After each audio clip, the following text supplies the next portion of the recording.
Salut à tous et bienvenue sur Casa Milan. Le Milan s'est incliné 2-1 face à l'Atlético à domicile ce soir. But de Leao d'une frappe croisée à l'entrée de la surface consécutive à un superbe travail de Dias à la 20e minute. Égalisation de Griezmann qui reprend un centre de Lodi à la 84e minute. Et but de Suarez à la 97e minute sur un pénalty très contestable. J'accueille ce soir Nico et Aristide. Salut à vous. Bonsoir. Salut. Nico, c'est assez clair. On a vu deux matchs avant et après l'expulsion de Kessie à la 29e. On a même vu, moi j'ai plus loin, on a vu deux matchs aussi, même un jusqu'à la première mi-temps, parce que le Milan n'a pas subi encore jusqu'à la première mi-temps, vu on a même été au-dessus, je trouve, de l'Atlético durant toute la première mi-temps. On a vu, moi en tout cas aujourd'hui, malgré les résultats, euh, félicitations aux joueurs. Il y a un vrai groupe dans cette équipe. Se battre comme ils se sont battus.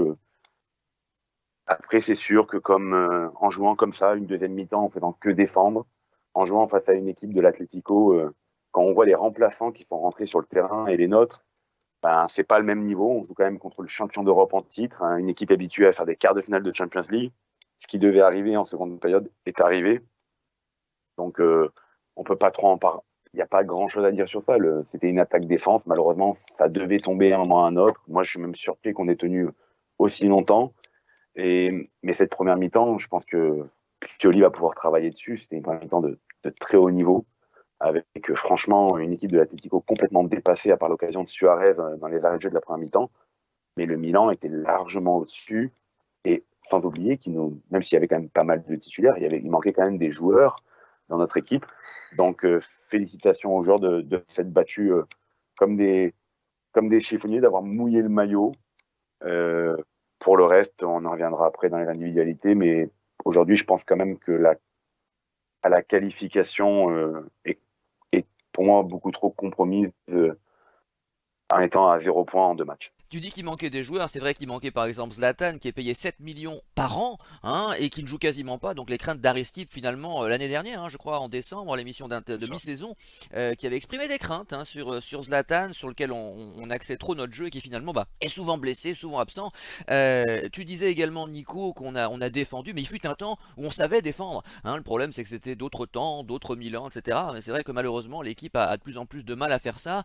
Cela dit Aristide, je suis assez d'accord avec Nico. L'équipe a quand même été valeureuse. L'arbitre ne nous a pas aidé, c'est le moins qu'on puisse dire. Entre ce deuxième carton jaune de Caissier, cette expulsion et ce penalty qui est franchement plus que discutable, il y a beaucoup de choses à dire sur l'arbitrage et on le fait pas souvent ici quand même. Hein. On critique assez rarement les arbitres. C'est vrai qu'on les critique assez rarement, mais je vais aller plus loin et tant pis si ça déplaît. Mais voilà, pour moi, le meilleur joueur de l'Atlético Madrid aujourd'hui, c'est le monsieur l'arbitre, hein, parce que franchement, là, c'est vrai qu'on prend l'émission 4-5 minutes après le coup de sifflet final. J'ai difficilement les mots, mais voilà, je tiens à dire que les joueurs peuvent déjà sortir la tête haute parce qu'aujourd'hui, qu'importe le résultat, ils ont fait une grande prestation. Ça fait quand même 7-8 ans qu'on se pose la question de ce Milan-là en Ligue des Champions. Ça revient chaque semaine sur les forums. Quand on gagne contre l'Atalanta, la Lazio, à chaque fois on se pose tout le temps la question. Il y a toujours ceux qui disent ça y est, le Milan, il y a du jeu, etc. Et puis il y a les plus tempérés qui disent que voilà, on n'a pas encore affronté de grande équipe, la Serie A est un championnat mort, donc même si on fait un grand match face à la Lazio ou la Juve, ça reste quand même un petit Milan. Je pense qu'on a eu quand même une ébauche de réponse ce soir pour rejoindre ce que dit Nico. Notre 30 premières minutes, et j'ai envie de même dire notre première mi-temps face à l'Atlético Madrid, enfin, on a marché sur cet Atlético ce soir. Ces 45 premières minutes, on leur a marché dessus, quoi. Il y a 1-0 à la mi-temps. Je pense que ils peuvent s'estimer heureux parce que, comme l'a dit Nico, à part l'action de Suarez à la 47e, ils ont rien fait. Il y a Rebic qui rate un face à face quand même, faut pas l'oublier. Il y a Diaz qui met le feu à toute l'équipe en première mi-temps. Je pense que l'équipe a fait, et Pioli a fait vraiment une première mi-temps extraordinaire. Après, pour en venir au match, à la 28e minute, ce qui se passe, effectivement, Kessié. Alors, ça n'excuse pas le fait que son geste est débile, puisqu'il fait une deuxième faute quelques minutes, si c'était pas quelques secondes après son premier carton jaune. Donc la faute est bête en soi, il devait pas la faire, puisque la conséquence est telle quelle. Cependant, franchement, c'était ses deux premières fautes du match. La première, il y a jaune, parce que c'est une faute d'anti-jeu, ça amène à un contre, il n'y a pas de débat. La seconde, c'est pas possible, quoi. Et même le commentateur de beIN Sport 1, je sais plus qui c'était ce soir, a dit bon bah s'il y a un jaune pour cette deuxième faute-là, enfin pour le deuxième carton caissier, s'il vaut jaune, il n'y a plus de contact entre les milieux de terrain, ça sert plus à rien d'aller au contact. Et c'est vrai que le deuxième est vraiment très dur. Et en plus de ça, il y a ce penalty plus que litigieux à la 95e où pour moi, le joueur de l'Atlético met la main en premier. Enfin, je sais pas, quand tu revois les images, si l'arbitre les a revues à la mi-temps ou s'il a été un peu mis au courant, déjà que le jaune est très sévère pour Kessié. Je trouve que le vol est presque double ce soir et c'est vrai que j'ai la gorge un peu nouée. Je suis vraiment déçu de l'arbitrage, du résultat. Mais au niveau de la manière, je suis totalement fier de ce qu'a montré le Milan ce soir. Après, le vrai problème, Aristide, c'est qu'on fait les comptes en fin de saison. À l'heure actuelle, le Milan a 0 points en 2 matchs sur 6 potentiels. Et c'est vrai que, comme l'a dit Nico, le Milan compromet sérieusement ses chances de qualification, même si tout reste possible mathématiquement. C'est vrai que ça va être très difficile. Juste, je vais rappeler, avant que tu t'exprimes, Nico, qu'effectivement, tu l'as dit également, à la 46e, il y a eu une reprise de Suarez à côté. Suarez, que moi j'ai longtemps considéré comme le meilleur attaquant du monde depuis une dizaine d'années. Pour moi, c'est le plus doué intrinsèquement. Hein, mais sur ces occasions, la 46e, 54e également, deuxième mi-temps, tête de Suarez. Alors là, pour le coup, il doit la mettre.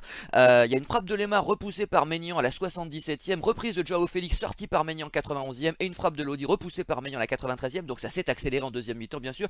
Mais Nico, j'imagine, a quelque chose à dire sur Kessié. Pour Kessié, je reviendrai dans les flops. Moi, je veux juste revenir sur le penalty. Bon, franchement, moi, j'ai vu le ralenti 10 fois, les mêmes images que vous. J'ai l'impression que c'est du basket entre Lemar et Kaloulou, à savoir qui est-ce qui a mis la main en premier. J'ai l'impression qu'ils ont touché tous les deux le ballon de la main au moins 4 ou 5 fois. Après, il ne faut pas oublier, parce qu'on parle de l'arbitrage. Alors oui, moi, j'arrive pas à dire que c'est un vol, en fait. C'est très sévère. Malheureusement, aujourd'hui, le Milan, peut-être qu'à l'époque, il n'y avait pas la VAR, mais peut-être qu'à l'époque aussi à Milan, ce genre de choses, on les sifflait pas. Quand Milan était fort. Aujourd'hui, l'Atlético a, entre guillemets, a plus de place, plus de poids aussi. Et ça, c'est comme la différence à Milan-Spezia, ben, ça penchera plus du côté du Milan. Aujourd'hui, à Milan-Atlético, ben, ça a penché du côté de l'Atlético. En première mi-temps, quand il y a 0-0, il y a quand même une main de Tomori qui peut être sifflée. C'est pas un vol de sifflet penalty sur cette main de Tomori. Et là, l'arbitre, il a donné raison pour le Milan. Il y a eu, je ne sais pas si ça a été checké, pour moi il n'y avait pas faute, mais il y a aussi une petite main sur l'épaule de Saelemaekers dans la surface aussi en deuxième mi-temps. Donc c'est pour ça que c'est sévère, ce penalty. Après, j'arrive pas à créer au scandale parce que j'arrive même pas à savoir ce qu'il a sifflé en fait réellement. Mais bon, j'ai le premier. C'est pour ça. Et après, pareil pour Kessié, on va y revenir après. Mais Kessié, c'est pas un scandale, ces 2 cartons jaunes. C'est sévère, mais c'est pas un truc dingue. Après, pour revenir sur ce que tu disais, toi, MJ, à l'époque, les équipes italiennes savaient défendre. Il y avait aussi d'autres joueurs. Aujourd'hui, le banc de touche, les joueurs qui sont rentrés, c'est.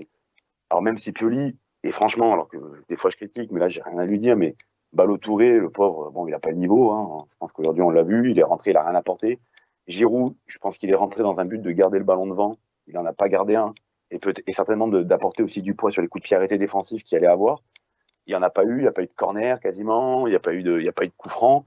Donc Giroud, il a servi à rien. Et quand tu joues comme ça et qu'il te manque autant de joueurs que, généralement, on a joué avec quand même 6 défenseurs alignés quand même, entre guillemets. Saelemaekers, Calabria, Tomori, Romagnoli, Théo Hernandez, Ballo-Touré. Les 6 étaient alignés quand même sur le terrain. En ligne, on avait Benasser, Tonali, qui servaient de 6, de 8, de 10, qui montaient en même temps. Et ce qu'ils ont fait, ces 2 joueurs-là, techniquement, c'était les seuls de terrain qui essayaient de garder le ballon et de l'apporter dans le camp adverse. Bah, ils ont eu du mérite parce qu'ils étaient seuls, je suis d'accord. Et en plus, Nico, pardon de te couper, mais Tonali s'est fait mal à un moment donné. Il boitait même et j'ai cru qu'il allait sortir. Donc je sais pas dans quelles conditions physiques il a terminé le match parce qu'il est très bien rentré dans son match. Et après ce fait de jeu, il a disparu. Donc il y a peut-être un lien. Hein. Après, ils ont tellement couru, je dirais, après, c'est compliqué. Tu lèves la tête, t'as personne.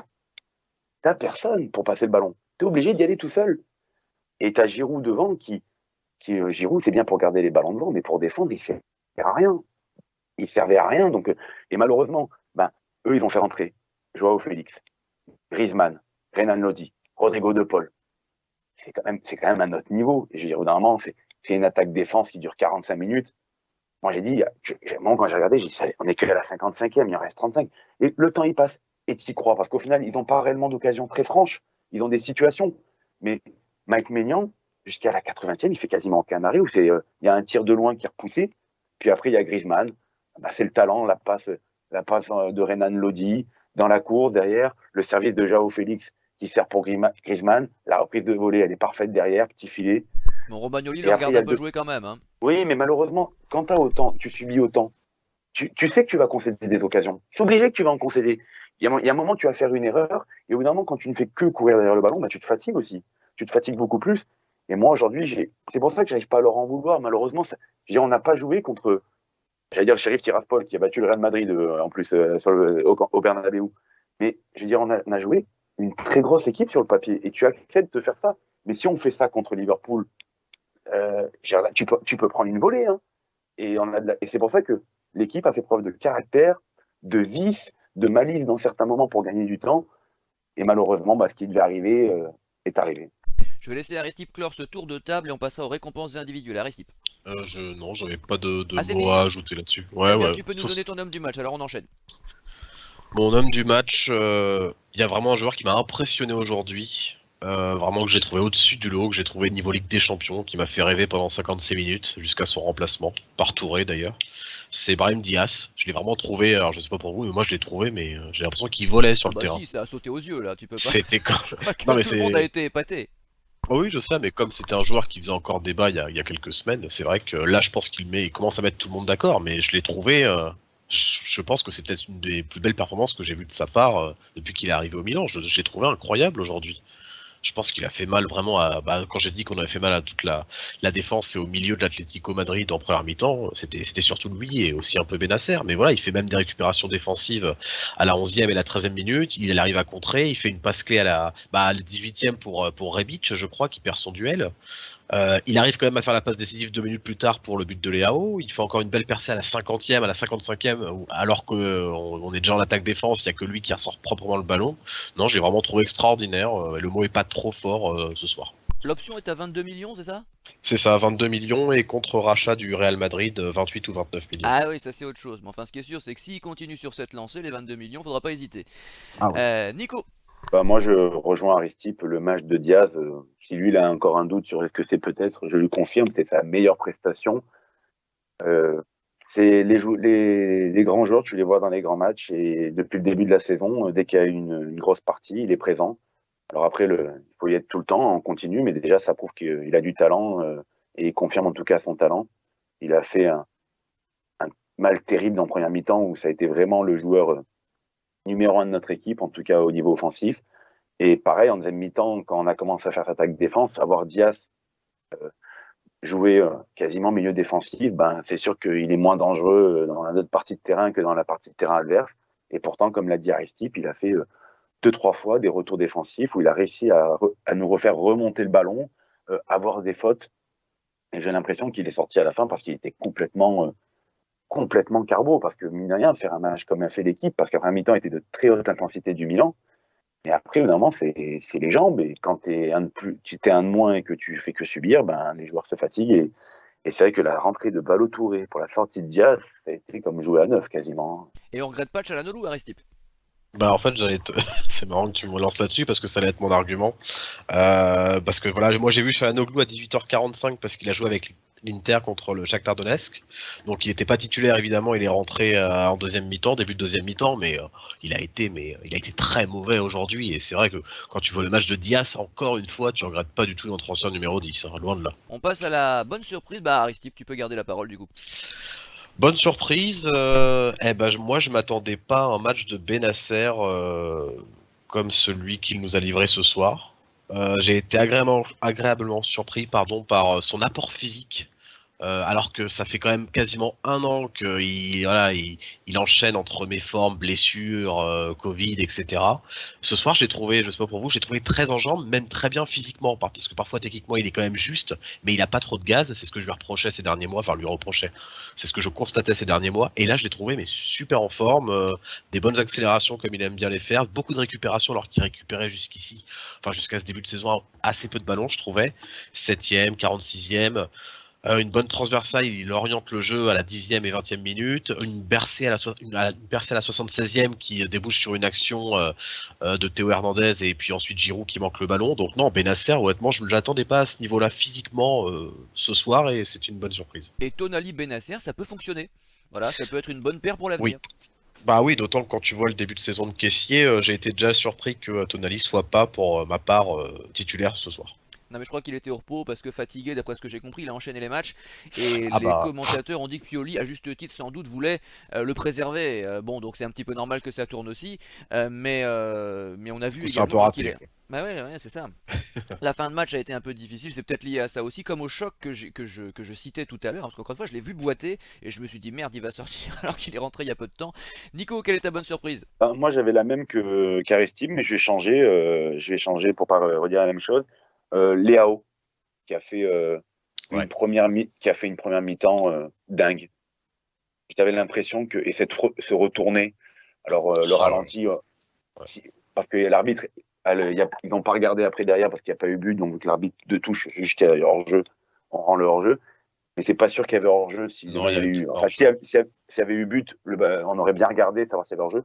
C'est pas sûr qu'il y avait hors-jeu en plus, parce que ça se joue ça joue un millimètre sur une ouverture magnifique de Maignan.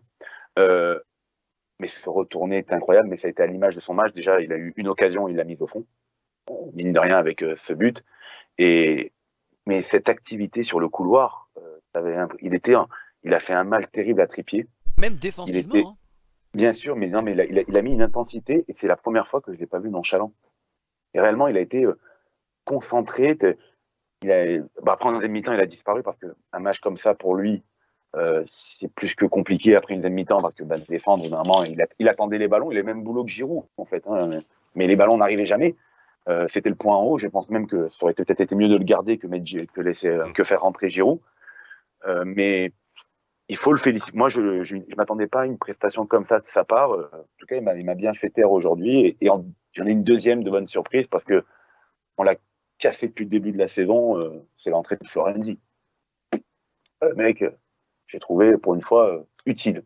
Ouais, d'ailleurs, il a une occasion, il a failli marquer sur une belle reprise de volée à la 86e, ça passe pas loin. Deux occasions. Ouais. Deux occasions. Il a la reprise de volée et le tir qui termine juste au-dessus après aussi. Oui, c'est vrai, effectivement, je l'ai pas compté parce que c'était au-dessus, c'était loin, mais c'est vrai, tu as raison, c'était délicat de la mettre également. Et c'est vrai que bon, l'expérience finit par parler. Il était peut-être pas en jambes non plus en ce début de saison. Peut-être qu'on va le revoir à un meilleur niveau prochainement. Aristipe, quelle est ta déception ce soir? Ma déception, elle est simple. Je vais pas faire dans l'originalité, mais Franck-Yannick Caissier, ce soir, nous plante. Alors, comme je l'ai dit en introduction, c'est pas parce que je juge, c'est pas parce que je juge les deux cartons trop sévères qu'il faut néanmoins oublier, enfin excuser Caissier. Ce soir, il fait une il fait une faute professionnelle parce qu'il ne doit pas faire cette deuxième faute, parce que la première est déjà un peu bête, alors que c'est la première incursion dans notre moitié de terrain de l'Atlético Madrid. Et il décide de faire une faute d'anti-jeu qui vaut obligatoirement jaune. Et la seconde, elle est pas très maligne non plus, même si je la trouve très très sévère. Pour moi, il y a quand même pas jaune sur cette seconde faute. Mais voilà, il se donne, en fait, il se met en porte-à-faux et voilà, il se donne la possibilité via cette deuxième faute de se faire probablement exclure. Et malheureusement, ça, la pièce tombe pas du bon côté. Il se fait exclure, donc c'est lui pour moi le flop de ce match, surtout qu'on l'attendait beaucoup après sa très grande saison l'année dernière, y compris en Ligue des Champions. Je trouve que cette année, je l'avais pas encore mis dans mes flops, mais là voilà, ça lui pendait au nez pardon, depuis quelques semaines, et là je peux pas y échapper. C'est vraiment, ce soir il nous plante. J'ai teasé tout à l'heure l'intervention de Nico sur Caissier, la voici.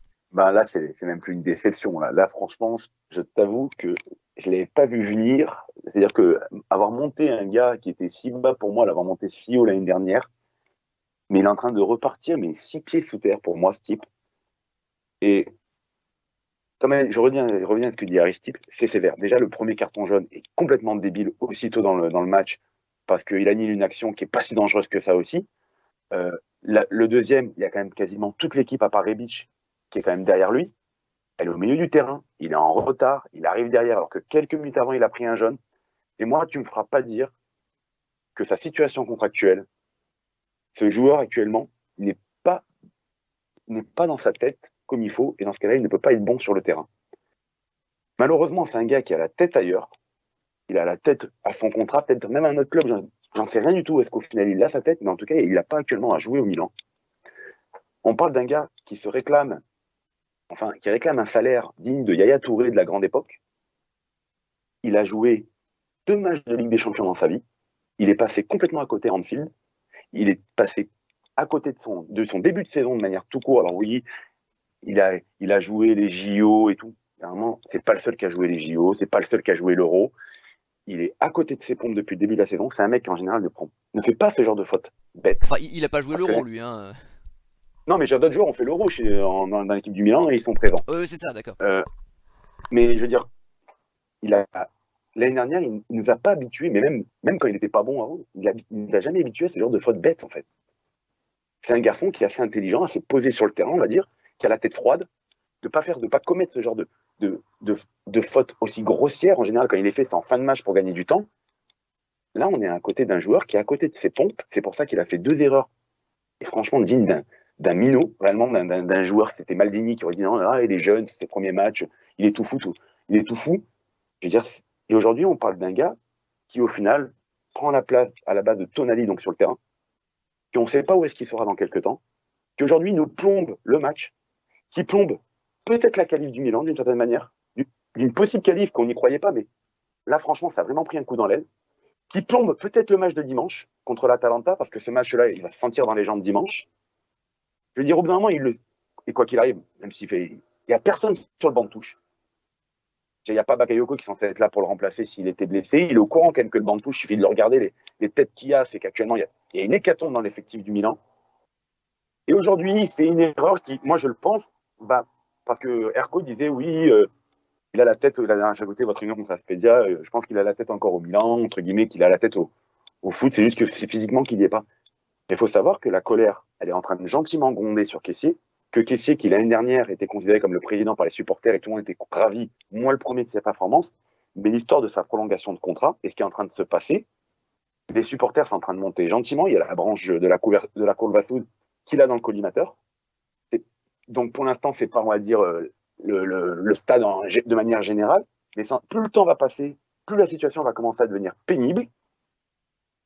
Et ce joueur-là est en train de se mettre les supporters à dos, parce qu'en plus, il y a l'histoire de Donnarumma et Çalhanoğlu qui est encore trop fraîche pour les supporters, qui est en train de dire on va se prendre entre guillemets, la même banane de se faire prendre un joueur qui va partir gratuitement, qu'au final, qui risque peut-être de partir dans un très grand club et qu'au final, Milan ne prendra pas un sou. Et la différence qu'avec Donnarumma, c'est que Donnarumma, quand même, il a assuré en termes de performance. C'était que sur la fin qu'on a peut-être senti un petit moins bien, alors que lui, c'est depuis le début de la saison qu'il n'y est pas. Et là, moi, aujourd'hui, c'est simple, Kessié, de toute façon, il va être suspendu pour le prochain match contre Porto. Aujourd'hui, les titulaires de cette équipe au milieu de terrain doivent être Bennacer, Tonali. Tant que Kessié n'a pas prolongé son contrat, il ne doit plus jouer. C'est simple, c'est clair, ce mec-là, aujourd'hui, coûte beaucoup trop cher au final pour le Milan, pour ce qu'il apporte sur le terrain à l'heure actuelle, et en sachant que certainement ce gars-là ne sera certainement plus là avec nous l'année prochaine. Donc, donnons les clés du milieu de terrain à Bennacer et Tonali, qui sont jeunes, et qui ont un contrat longue durée encore au Milan, et qu'on sait que l'année prochaine, ils seront encore là par si Milan accepte une offre. Et on rappelle les circonstances du renouvellement de Tonali. C'est quand même des gros contrats. C'est-à-dire que tu parles de Kessié, tu parles de Tonali pour le mettre à la place. Ce qui est marrant, c'est qu'il y a le jeu, d'accord, il y a le terrain, mais il y a également l'attitude du joueur et de l'homme. Et MJ, si je peux rajouter juste une dernière chose. Bien sûr. Tonali, donc, qui est rentré pour remplacer après Rebic, parce que malheureusement, c'est ce qui s'est passé. Rebic avait un jaune. Pioli a évité qu'on termine le match à 9. Rebic, il était encore à cran. Il s'est dit, il va nous prendre un deuxième jaune qu'il attend au moins de sortir pour pas qu'on termine à 9. Et aujourd'hui, qui est-ce qui a montré entre Tonali et Kessié de l'expérience, un sang-froid, de la malice, du vice pour faire prendre des cartons à l'équipe adverse, gagner du temps, parce que les 30 minutes de Kessié avant son carton rouge, elles sont très moyennes. C'est peut-être l'un des moins bons Milanais sur le terrain en plus. Donc ça ne s'arrête pas juste au carton rouge. Il y a les 30 minutes où toute l'équipe est au niveau, et il y en a un qui est quand même moins bien, et derrière remplacé par quelqu'un qui au final est meilleur que lui, quand même après sur le terrain. Alors qu'à la base, Kessié est censé, entre guillemets, l'enterrer en termes de niveau de jeu. Absolument, Aristide, je rappelle souvent que Kessié finalement au Milan c'est une seule bonne saison, alors qu'à titre de comparaison, Romagnoli par exemple c'est 3 voire 3,5, parce que sa première année tout jeune était très bonne également. C'est dire à quel point on attache peut-être beaucoup trop d'importance à ce joueur Kessié, qui finalement n'a été bon que l'année dernière. Très bon, excellent, il n'y a rien à dire, mais qui réclame des sommes faramineuses et qui cette année malheureusement ne montre pas, ne les justifie pas. Oui, complètement, mais... Enfin, c'est vrai que même moi, je rejoins ce que dit aussi Nico, c'est que il y a encore 3 mois, on était complètement dithyrambique sur Kessié. Rappelez-vous sur ce match, parce que c'est lui qui nous obtient la qualification en Ligue des Champions, ironiquement contre l'Atalanta avec ce double penalty finalement lors de la dernière journée. Et puis il fait une saison extraordinaire. Et puis là, on est en train de Enfin, il est en train de nous faire une Donnarumma, en fait, tout simplement. Pour moi, c'est exactement pareil. Je vois pas de grande différence. À part que lui est là depuis un peu moins longtemps que Donnarumma, qui est un enfant du club, mais sinon, il est là depuis quand même quelques années. Il était adoré par les supporters. Il avait son surnom le président. Il avait une grande influence sur le terrain, que ce soit techniquement ou mentalement, parce que Donnarumma aussi avait le brassard de vice-capitaine. Caissier, lui, n'avait pas le brassard de vice-capitaine de mémoire, mais voilà, avait énormément d'influence sur le mental de cette équipe. Et puis finalement, ils sont en train de nous faire la même chose. Et puis voilà, je vais rebondir un peu sur ce que dit Nico. Lors de l'hymne de la Ligue des Champions ce soir à San Siro, c'est vrai qu'il y a quelque chose qui m'a interpellé. Je ne sais pas si on reverra les images, mais chacun semble être concentré. Et puis t'en as un qui a le regard dans le vide, qui a l'air de regarder autre chose. Il regarde pas droit face à la caméra ou la courva ou autre. Il regarde à droite. Il a la tête tournée un peu vers la droite, le regard dans le vide. Et je le trouve pas concentré en fait. Et c'est Franck Caissier. Donc je sais pas. Il avait l'air d'avoir le regard un peu perdu. Il avait pas l'air concentré. Je sais pas s'il mesurait l'ampleur du match, mais en tout cas, c'est sûr que les 28 minutes qu'il a passées sur le terrain vont pas en son sens. Et je rejoins Nico sur le fait que Tonali et Benasser doivent être titulaires désormais. Bakayoko est blessé, on a Pobega qui est en prêt, je sais pas si on peut le rappeler de près, mais franchement ça va commencer à faire beaucoup de blessés au milieu de terrain et finalement un grand vide avec les compétitions qui s'enchaînent et je pense qu'on pourra regretter bientôt si on regrette pas déjà le prêt de Pobega au Torino en effet. Ah oui, ça c'est pas faute de l'avoir dit ici, mais je crois que Nico, quand il est lancé, ne s'arrête jamais, puisqu'il a encore quelque chose à dire sur Caissier. Non, mais le problème qu'il y a, c'est que je ne peux pas omettre la prolongation de contrat qu'il y a actuellement. Quand tu as un joueur qui demande les sommes qu'il demande, digne des plus grands milieux de terrain du monde, hein, ce qu'il demande, hein. Au bout d'un moment, au moins tu dois faire fermer des bouches dans les grands matchs. Montrer à tout le monde, regardez les gars, la prestation que je sors, voilà pourquoi je les réclame, c'est parce que je les vaux. Le problème, c'est que si le gars il y est pas, le problème, gars, c'est que le coup près, il tombe tout de suite. Tu peux plus le rater. Et là, aujourd'hui, alors avec Dessy, on refait le monde, mais quand tu vois la première mi-temps du Milan, tu te dis, il te coûte le match. Il te coûte le match et peut-être qu'il va te coûter une qualif. Avec deux fautes complètement stupides qui derrière, dimanche, je le dis encore, un match contre l'Atalanta, un match très important. Donc, et ce match-là, de toute façon, les joueurs comme ils étaient rincés, on verra ce que, à mon avis, on le perd à dimanche à un moment ou à un autre dans ce match-là, en espérant que demain, l'Atalanta joue un très très gros match de Ligue des Champions contre les Young Boys de Berne. Mais je veux dire, on ne peut pas omettre ça. Et la différence qu'il y a avec Donnarumma, c'est que Donnarumma est un enfant du club. Et ça a été très mal pris parce qu'il y avait eu toutes les déclarations d'amour, chose que Caissier a fait beaucoup moins que Donnarumma, et Donnarumma est un Italien. Donc c'est pour ça que les supporters, pour l'instant, ça monte moins. Mais je peux vous assurer que moi, je suis des gens qui sont dans la courbe, qui en général, on va dire, ont l'état d'esprit, enfin ce que pense de manière générale une grande partie de la branche des supporters de la courbe, c'est il faut que ce gars-là dégage. Il ne doit plus jouer. Les messages à la mi-temps, j'allais sur Internet, c'était si ce gars-là n'a plus la tête au Milan, qu'il ne joue plus et qu'on passe à autre chose. Il y en aura d'autres. Il y a eu des gens avant Caissier, il y en aura d'autres après Caissier. Et l'exemple qu'on a sorti, c'est Donnarumma remplacé par Mike Maignan et Çalhanoğlu remplacé par Brahim Diaz. Il n'y a pas de problème. Il se croit indispensable, il sera facilement remplacé. Aujourd'hui, il n'a pas été capable, en tout cas, de montrer le salaire qu'il voulait. Et malheureusement, derrière, tu es obligé de t'attendre à ce que les supporters, et moi aujourd'hui le premier, et demain, je pense que la presse italienne ne va pas le rater parce que ce soir, à mon avis, ça va tomber sur lui. Et je pense que les supporters, et attention au prochain match, il y a de la chance qu'il y a la trêve qui arrive et que le match est à Bergame. Parce que je pense que sincèrement, ça peut être tendu. Et il y avait, si vous avez regardé sur Beansport, il y avait un petit peu des sifflets à l'annonce des noms. Le seul qu'il y en a eu, c'était Caissier. C'est léger pour l'instant, mais c'est en train gentiment de monter. Et je pense que le match d'aujourd'hui n'a pas aidé. On va demander à Aristide s'il a des accessites. Au niveau des accessites, oui, la rentrée de Touré qui est quand même catastrophique, ça aurait été un peu mon deuxième flop. Je l'ai trouvé mais perdu sur le terrain, mais bon, qu'est-ce qu'on peut dire? Il a juste pas le niveau, le pauvre. Et c'est vrai qu'il nous coûte le but de l'égalisation parce que je crois que c'est lui qui perd un ballon à la base. Mais sa rentrée, c'est vrai qu'il a rien fait de bien, quoi. Il a rien fait de bien. J'aurais pu aussi mettre Giroud qui n'a rien apporté. C'est vrai qu'un match comme ça, c'est dommage que Leao était cramé parce qu'il aurait été utile avec des longs ballons devant, il aurait été utile avec sa vitesse, mais voilà, Giroud n'a rien apporté. Non, voilà, à part Touré et Giroud, j'ai pas grand chose. Et oui, je vais revenir sur Leao, comme disait Nico, il a fait vraiment un grand match. il a été superbe et sa retournée, c'est quand même incroyable. Sa retournée, je pensais pas qu'il allait tenter un geste comme ça.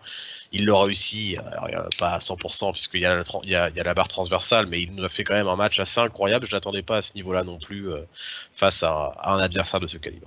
Alors on va rappeler qu'on détourne parfois le sens du terme accessite, parce que accessite normalement c'est ceux qui se rapprochent du prix, mais du prix d'honneur, du prix d'excellence.